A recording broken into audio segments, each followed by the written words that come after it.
Hello दोस्तों, मैं अविनाश राज आप सभी का फिर से बहुत बहुत स्वागत करता हूं एक और फ्रेश वीडियो में। दोस्तों, आज की इस वीडियो में मैं आपको अपने एक्सपीरियंस से बताने वाला हूं कि कोविड के बाद आखिर मार्केट में इतनी हाई सैलरी की डिमांड और ट्रेंड क्यों चल गई है।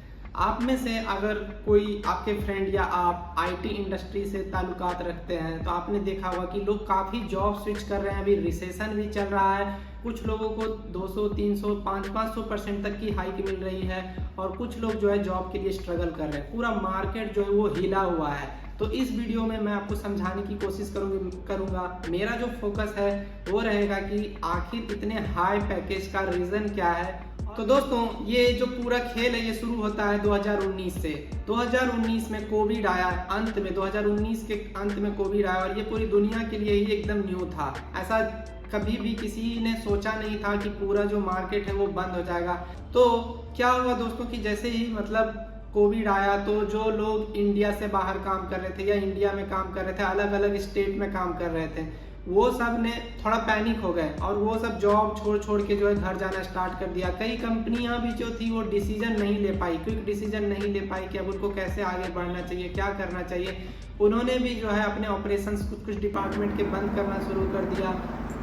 शुरू का तो जो 10-15 दिन था वो चलो ऐसे नॉर्मल था। जब लॉकडाउन बढ़ने लगा तो कंपनियां के जो है कॉस्ट बढ़ने लगे, उनको समझ नहीं आने लगा कि ये कब तक चलेगा, क्या होगा, और वो जो है इस तरह से जो अपने ऑपरेशंस कम करने लगे। तो कुछ जो है कंपनी की तरफ से भी फायरिंग चलने लगी और कुछ जो है एम्प्लॉय को खुद ब खुद भी अपने जान बचाने को लेके, अपने फ्यूचर के बारे में सोचने को लेके जो है एक सिटी से दूसरे सिटी में चली गई, अपने होम टाउन में वापस आ गई।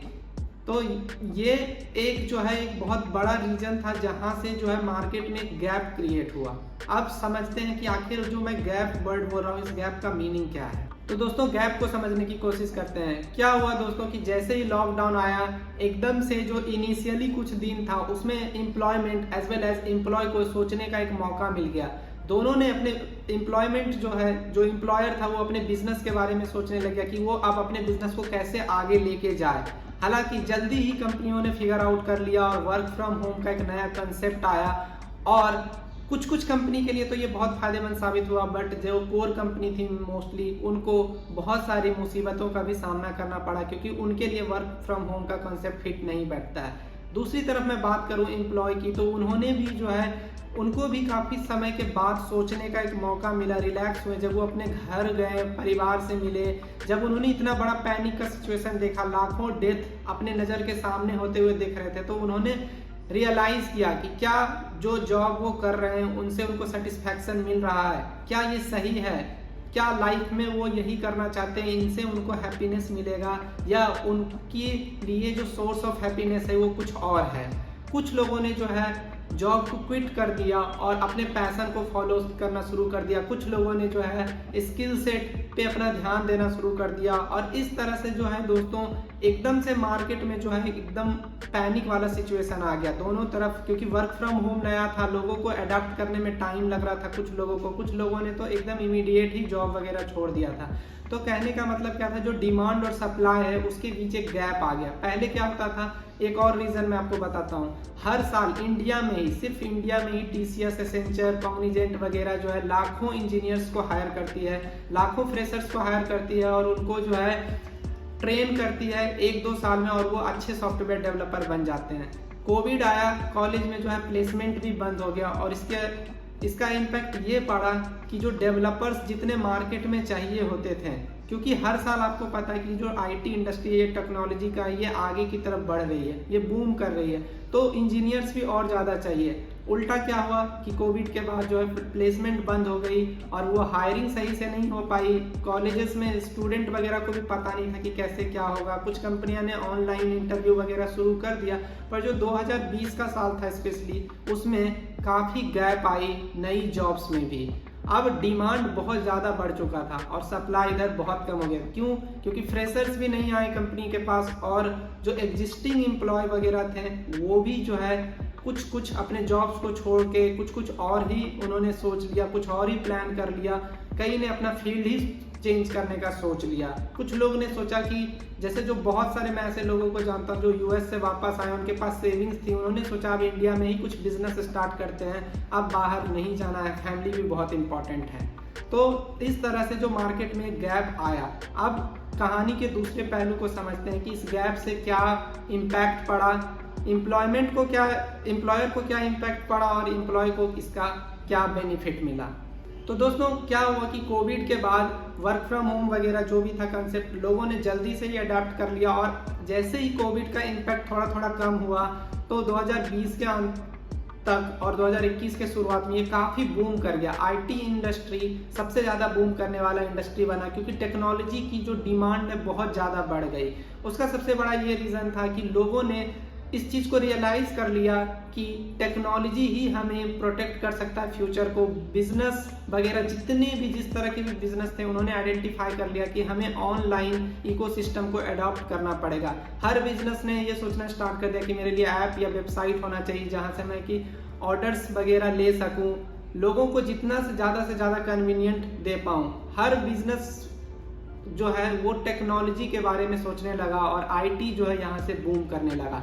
दूसरी तरफ यहाँ पे लोग उतने एम्प्लॉय नहीं थे जो काम को कर सके, पर इसी समय जो है आईटी भी बूम कर रहा था। तो कंपनियों ने क्या किया कि हायरिंग बहुत तेजी से शुरू कर दी।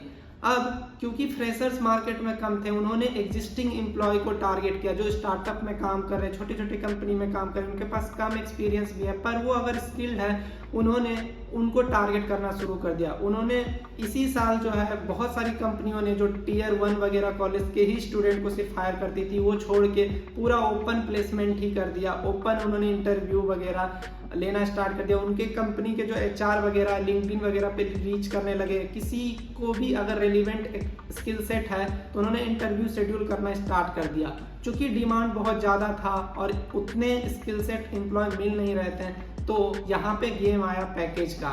उन्होंने हाई पैकेज ऑफर करना शुरू कर दिया।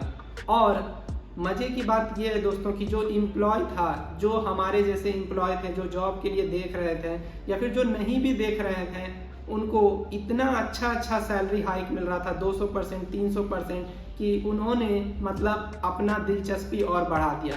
वो लोग 2 से 3 कंपनी में इंटरव्यू दे के एक हाइक के बल पे दूसरा हाइक, फिर तीसरा हाइक, ऐसे लेके बहुत सारे ऐसे एग्जाम्पल्स हैं जिनका सैलरी 5 लाख था और उन्होंने 25 लाख तक कर लिया एक हाइक से दूसरे हाइक लेके। दूसरी चीज क्या थी दोस्तों कि जो एग्जिस्टिंग, जो बहुत पुराने भी एम्प्लॉय थे, लाइक 5 साल का एक्सपीरियंस जिनके पास है या 10 साल का एक्सपीरियंस जिनके पास है, उनके लिए एक दिक्कत यहाँ पे क्या हुई कि अभी जो रिसेंटली टेक्नोलॉजी की डिमांड हुई है तो इसमें जो है नई टेक्नोलॉजी बहुत ज़्यादा आ गई। जैसे कि मैं पहले वेबसाइट डेवलपमेंट की बात करूँ तो पहले जो है नॉर्मल HTML CSS बूटस्ट्रैप इसका बहुत ज़्यादा डिमांड था। लोग पहले फ्रंट एंड करते थे, फिर PHP वगैरह से बैक एंड करते थे, फिर एंड्रॉयड से ऐप बनाते थे और iOS से ऐसे ऐप बनाते थे। पर अभी जैसे रिएक्ट, एंगुलर, फ्लटर ये सब आने के बाद जो है बहुत सारी कंपनी ने इस नई टेक्नोलॉजी की तरफ अपना ध्यान दिया क्योंकि ये काफ़ी इफिशिएंट होता है। आप जैसे मैं अगर रिएक्ट की बात करूँ तो आपने अगर एक जगह कोड किया तो वो आपका एंड्रॉयड के लिए भी वर्क कर जाएगा, वेब के लिए भी कर जाएगा और iOS के लिए भी कर दिया। तो ऐसे ऐसे काफ़ी टेक्नोलॉजी वाली चीज़ें आई जो कि बहुत ज़्यादा एक्सपीरियंस एम्प्लॉय थे, अगर 10 साल पुराने एम्प्लॉय थे तो उन्होंने इस चीज़ को लर्न नहीं किया। तो ये भी एक रीज़न है कि जो बहुत पुराने एम्प्लॉय थे उनको इस हाइक का बेनिफिट नहीं मिला, जबकि जो नए अभी मार्केट में आए थे 1-2 साल एक्सपीरियंस वाले, उन्होंने अपने कॉलेज के ही समय से या फिर उनको अगर न्यूज़ वगैरह में दिख रहा था कि ये चीज़ जो है जैसे रिएक्ट की डिमांड ज़्यादा या पाइथन की डिमांड ज़्यादा, तो उन्होंने स्टार्टिंग से ही इस चीज़ पे ज़्यादा फोकस किया लर्न करने के लिए। और उनकी कहीं ना कहीं जो लर्निंग थी, क्योंकि इसके रेलिवेंस थी, कंपनी ने भी उन पे ही ज़्यादा जोर दिया और उनको ही सबसे ज़्यादा बेनिफिट मिला इस सैलरी हाइक का। तो दोस्तों अब वीडियो को समराइज करते हैं और मैं बात करता हूं कि ऐसे में क्या करना चाहिए। दोस्तों अगर आप आईटी इंडस्ट्री वगैरह में जॉब कर रहे हैं या फिर किसी भी इंडस्ट्री में, तो मेरे हिसाब से आने वाला 1-2 साल जो है मैक्स टू मैक्स ये बहुत ही गोल्डन मौका है। अगर आप स्विच करना चाहते हैं, आपके पास अच्छी स्किल सेट है और आपने मतलब 1-2 साल 3 साल से किसी कंपनी में लगातार काम किया है, तो आप अच्छी अपॉर्चुनिटी देख के अभी हाइक कर सकते हैं। पर यहीं पे मैं आपको रोकना चाहता हूं कि आप ये मत रखिएगा मन में कि मैं अभी अच्छा मौका है तो एक जॉब लेता हूँ, फिर उसके उस पे हाइक लेके मैं फिर दूसरी स्विच कर लूँगा और तीसरी स्विच करूँगा, क्योंकि ये हमेशा नहीं चलने वाला है। मार्केट का जो गैप है वो बहुत जल्दी फिट हो जाएगा। हायरिंग वगैरह बहुत तेज़ी से हो रही है। नई जनरेशन जो है, नए कॉलेज के पास आउट हैं, वो टेक्नोलॉजी को बहुत जल्दी अडॉप्ट कर रहे हैं। तो कहीं ना कहीं ये वापस इस तरह से इतने स्पीड से नहीं चलने वाला है। जो हाई सैलरी की डिमांड है ये कहीं ना कहीं कांस्टेंट हो जाएगा। तो अंत में मैं यही बोलूँगा कि आप हमेशा अगर आईटी इंडस्ट्री में सर्वाइव करना चाहते हैं तो अपने स्किल सेट को ब्रॉड रखें। हमेशा नई जो ट्रेंड चल रही, नई टेक्नोलॉजी है, जो नई स्किल की डिमांड है, उसको सीखने का कोशिश करें। अप टू डेट रहें। आपको किसी भी तरह का अगर रिसेशन आ जाता है या फिर मार्केट में जॉब लॉस भी होता है या कुछ भी होता है तो आपको कभी भी वरी होने की ज़रूरत नहीं पड़ेगी। अगर आपके पास स्किल सेट है तो जॉब आपके लिए हमेशा मौजूद होगा। मुझे उम्मीद है आपको ये वीडियो पसंद आएगा। अगर आपको ये वीडियो पसंद है तो प्लीज़ अभी इस वीडियो को लाइक कर दें, अपने दोस्तों के साथ इसे शेयर करना ना भूलें और चैनल पर नहीं हो तो प्लीज़ सब्सक्राइब भी कर दीजिएगा। Thank you.